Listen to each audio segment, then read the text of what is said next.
Hello, everyone. Welcome to Wingcat Sports. And it's our college football postgame, Michigan and Michigan State. Michigan pulling out to us the surprise win over USC at home, 27-24, last-minute touchdown. No thanks to their quarterback being able to throw the ball, though. He only threw for 32 yards on 12 attempts, 7 successful. Ugh. So 7 catches for 32 yards by the Michigan quarterback. But your running game ran for 290 yards all over the USC defense, which led you to winning that game. But I don't know if you deserved it. The first half I really liked. I thought they were aggressive. They were calling some aggressive plays. They were entertaining. They were trying to at least just kind of stress the field a little bit. I don't care. Orgy, I know, isn't accurate. That's what they say. You're not winning the national championship. You will not make the playoffs this year. You're not going to do that.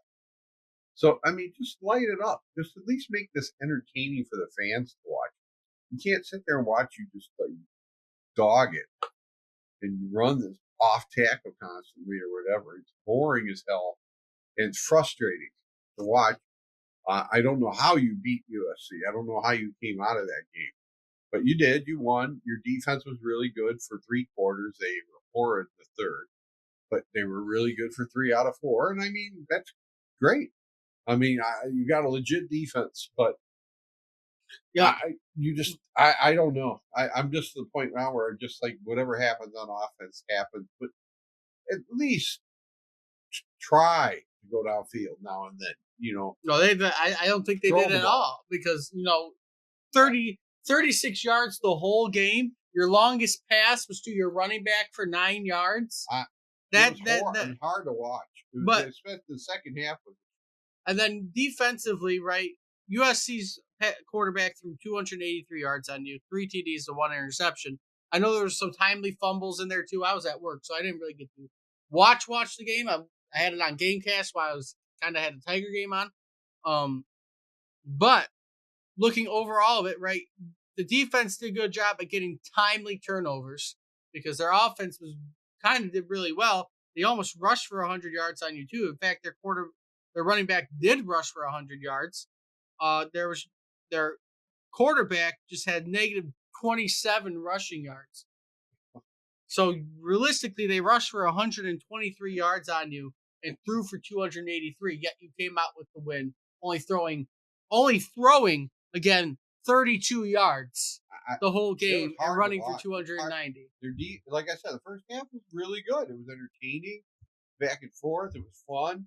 And then whatever the second half was, you looked like you made no adjustments. The defense made no adjustments. And you let USC kind of come back and somehow you pulled it out. Yeah. But I can't see you winning too many games like that. No, you're not going to win that many like that. You ain't going to go to Ohio State playing like that. You ain't going to go to Oregon. You ain't going to go to nobody and win playing like that. But moving off of Michigan, going to Michigan State. Heartbreaking loss for the Spartans. I didn't get to really watch too much of the game, but I did kind of keep up with it as we were getting attacked by stuff. I did kind of get to keep up with it a little bit while, again, I was at work. I didn't really get to watch it. Childs didn't play the greatest, 241 yards, 3 interceptions in the loss. But, again, it was only a 4-point loss. If you would have just, in my opinion, played a little bit better defensive planning in that final drive, giving up a 40-yard touchdown to get the loss. Yes, your cornerback slipped. I understand it was raining all day, but you had your chance to kind of play a little bit more prevent, accept the field goal, maybe go to overtime if they would have got the field goal and went from there. It sounds like Michigan State's playing at least entertaining ball. They're going out there. They're fun to watch. They're, throwing it, winging it, doing what you got to do. I give that up for them. I want to watch something that's entertaining. And I think they're going to just get better and better and better. Made a mistake at the end. Well, whether it was a mistake or not, he just slipped. He slipped. I get it. It was wet. So, that happens. It's unfortunate. BC is not a bad football team. So you should have won that game. And you take some pride in that. Take some well thought. For the first time in a long time, I think I might favor you over Michigan when you guys play, when you guys come up against each other. So keep up the good work. Michigan State, like I said, it's been. I'm going to try to tune in, but we don't get the channels they're on. We don't get. Well, you should get the game next week. Okay, You should get the game next week. But looking at it overall, right? Check them out. Their defense they held their Boston College's score back to 140 yards passing, 152 rushing yards on a day. So not a bad day by Boston College, but your defense did play well. Your quarterback kind of just sold you, throwing 3 interceptions at some bad times, and then that last play where a little bit better defense. I understand, again, the ground's slippery, it's wet, it was raining all day, but overall, I think they could have had a little bit better defensive planning than giving up that 40-yard pass. But Michigan State is looking good. Do I think they're going to go and win next week? No, they're not going to go win next week. Looking ahead at next week, just to get a little preview before our regular pregame video. Michigan State is going to go take on Ohio State at home. Probably going to get beat pretty well. They are on Peacock, so yes, you can watch the game. But that so far that is what it's looking like. Ohio State is a very tough opponent, even playing them at home. It's not going to be easy. No, it's not going to be easy. They're not. I mean, all the week, I don't think anyone's going to think they're going to win that game, but it gives you a good idea. If you can compete with them, maybe for 3 quarters, maybe or whatever, just don't drop over and lie down. I don't know if it matters. I mean, Ohio State is a very good team, like you said. I don't know if there's much anyone can do about it.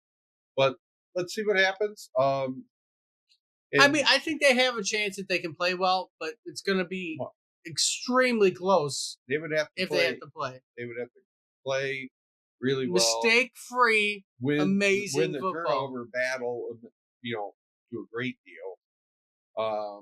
Get lucky, all that stuff. But yeah, anything's possible. Looking ahead for Michigan next week, they're going to play their 5th straight home game. Little Brown Jug against Minnesota. First trophy of the year to be handed out in the Michigan schedule. Minnesota sucks, though. Minnesota is 2-2 right now with losses against. They have losses against Iowa and North Carolina, who just lost to James Madison 70-50. There's your little outside the college football. With Michigan's offense, no game is a gimme. With that offense and how bad it is, inexcusably bad. Michigan is favored to win it 77%. They are 10-point favorites on Minnesota. So, they're at Minnesota, right? No, they're at home. 5th straight home game. 5 straight home games. Do they ever play away? Next week not next week, but 2 weeks at Washington will be their first road game. And then they go play at Illinois before they come back home to play Michigan State and Oregon. They keep talking about this Jack Tuttle guy. What the hell? Is he supposed to be their savior? Is he? I don't know. I mean, he played Orgy. He only threw for 35 yards. Yeah, I think I could throw for 35 yards, even with the shape I'm in. Give me the ball, I'll throw it up in the air. How do you throw for 35 yards? We'll see how they play next week against Minnesota. Michigan State's chances against Ohio State. Ohio State is favored to win that game by 93%. They are 24-point favorites at Michigan State. That's a little light. So, I give them more points. So there is no expectation at all in the media for Michigan State to even play relatively good, even if they probably went 4-0. That is probably but those what are the it would have games been. that you get to play pretty much stress-free. Throw everything out. No one cares. Go crazy. No one thinks you're going to do it. Anything. No one's going to get on you. Go out there and play your ass off and try everything. It will be. Cheapest ticket for that game is $75 for anyone who cares. $75 for that game. Cheapest ticket for your Michigan versus Minnesota game is a nice $48. If anyone cares about going. But with that being said, hopefully fix the offense, Michigan. Hopefully next week is going to be a good week of football between Michigan and Michigan State. Anybody who beats Ohio State is good. I will be cheering for Michigan State this weekend to beat Ohio State because none of us like Ohio State. I always cheer for Michigan State when they don't play Michigan. But I might even cheer for them this year. I think I'm going to cheer for them. But Switching sides. Michigan has pissed me off, and this is a subject for Switching another show. sides. There's no reason for them to be this bad. Switching Nothing. sides. How And could you? and they may be 2-1, blah blah blah, whatever, 3-1. But it's not a happy 3-1. Switching sides. How could you? But with all that being said, if you'd like to see, like, comment, subscribe, share the video around. And until next time, hope to see everybody soon.